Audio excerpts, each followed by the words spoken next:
have here with me today is the NuvoSport, yet another compact SUV from Mahindra & Mahindra. What it is essentially a rehashed Quanto. But M&M tell us they've got an entirely new chassis, they've put in a new engine. Does it make it new? Well, we're here at the test track in Nashik to take a short first drive and find out.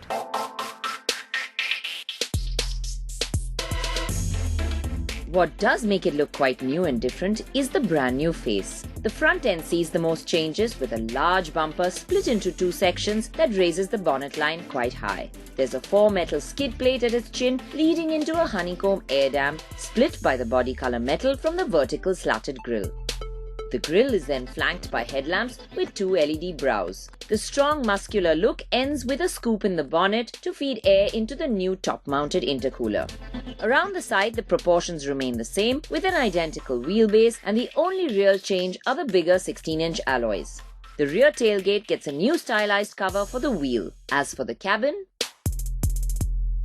well, the interior looks all too familiar and it's pretty much the same. Of course, the biggest difference that we notice is this touchscreen right here sitting at the center of the console. It's really largely the 6.2-inch touchscreen and the steering wheel with controls mounted atop that are new. Aside from the navigation, it's got all the features that you expect, but the interface tells you it's very clearly an aftermarket unit. The seats also get new leatherette upholstery, but other than that, not much is new. The plastics feel outdated, as does the design, especially when you consider what else would be available at its price. Well, it still remains a very spacious middle row to be in. As you can see, I have loads of legroom. The floorboard is nice and flat, so 3 passengers are always going to be comfortable over here. There's a good amount of headroom too. You sit nice and high, so visibility is also very good. But there is one problem. When you do make this into a 7-seater and the rear seats are up, you find that you sit very, very upright in the middle row because you can't recline the backrest. But if you don't have 7 seats, then you can get pretty comfortable over here. Apart from the TUV 300, this is the only other sub-4-metre SUV to offer 7 seats. And Mahindra claims the NuvoSport is even more spacious than its sibling. So this is how it is as a 7-seater version. Now I've got the rear seats up.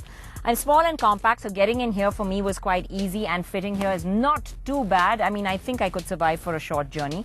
But I'm going to show you how difficult it is when there's a slightly taller, bigger person. I'm going to call Rayo in. Rayo, come in here and get in here with me. As you can see, it's not that easy for him to get in here. And Rayo is sitting here with a bit of a crick in his neck and smiling at me because his head is touching the roof. So I think taller people, big no-no. This is just for small, compact people. Come and take a look at how he is in here. Taller people are best seated within the cabin that's spacious and airy. The front seats are large and comfortable, and there's loads of cubby holes for storage too. So in that sense, the cabin is pretty practical.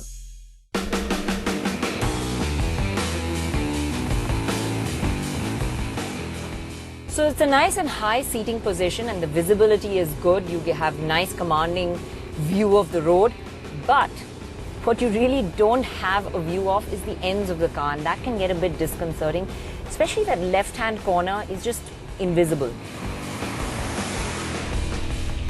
This can be a little bit of a hindrance, especially when you're parking the car or maneuvering it in smaller spaces. We said earlier, the engine is also new. So this is essentially the same engine that's in the TUV, the 1.5-litre M-Hawk, but it's been recalibrated for this car. It's got 100 bhp, but it feels pretty much the same. I mean, the biggest strength of this engine really is its tractability. It's the way you can amble around in higher gears at lower RPMs. You can almost come to a standstill and then just put your foot down and get a move on without any hesitation. So you can really be a lazy driver, and it'll make driving in the city, in traffic, easy. The NuvoSport doesn't really feel sporty, but it pulls nicely off the line and gets up to triple-digit speeds very comfortably too. In fact, this engine revs more freely, and you can go up to about 4,700 or 4,800 RPM. But after 3,800, it's like stretching chewing gum. You get the best out of this engine by short shifting. It responds better to gentle dabs of the throttle than flat footing. You really don't have to work the gears too much, and that's a good thing because the gear shift is a bit rubbery. The engine is clearly tuned for efficiency, and it's possibly the reason why M&M claim that it serves up 17.4 kilometers per litre. Of course, that figure is when you use the Eco mode that remaps this engine to work more efficiently. This M-Hawk engine also feels more refined than before, but it's still quite audible, especially when you go up the revs. Now, the test track at Nashik is really small and not the best testing ground, but even while going around it, we found out a bit about the dynamics. The steering is a bit inconsistent and there's a fair amount of roll as well around the corners. So this car is best driven in a relaxed manner. That is not necessarily a negative, it just means that the NuvoSport is not the kind of car enthusiasts would like, but would probably appeal more to the practical minded. Essentially, this is first impressions and we're just driving on the test track, so it's impossible to talk about the ride. But we do have a small sort of cobblestone patch over here which we can go over. So the ride on this little patch of cobblestone that we have on the test track, what I can say is it does have a soft edge that tends to mask the bumps and potholes, but there's a lot of movement. So I feel that if you are on an undulating road and going a bit quicker, you will get tossed around at the back. That's an inherent problem of a car that's higher off the ground and sitting body on frame. It's never going to be as settled as a monocoque. Still, we do have to say that this chassis that's shared with the Scorpio has made it better than before in its ride quality.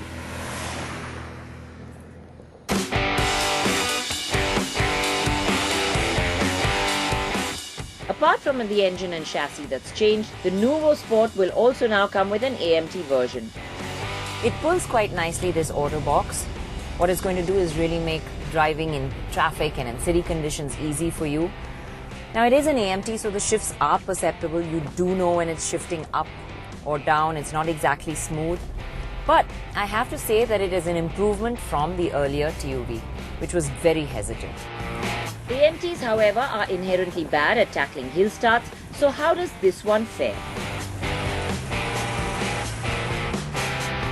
Now where this AMT does get caught out a little bit is when you try going up a slope. And we have a bit of a test slope here on the track, so I'm going to give it a shot. Stop and then, okay, it's not exactly happy to go over. It does tend to roll back a bit before it gets going, and that is disconcerting.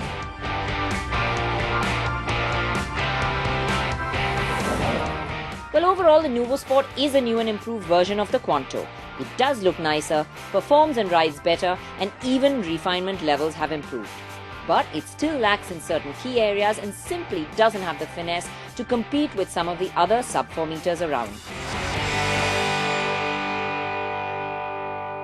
Well, despite there being a lot of new things about this rehashed Quanto, including the name NuvoSport, essentially it feels very similar as a product. Now here's the thing, Mahindra and Mahindra already have a compact SUV sitting in this segment, the TUV 300. Well, there is going to be an overlap between these two, and even though we know that this one is going to be priced slightly above and have a lot more features, as products they're very similar in profile. So what this leaves us with is something to mull over. Was there really need for yet another compact SUV in M&M's portfolio?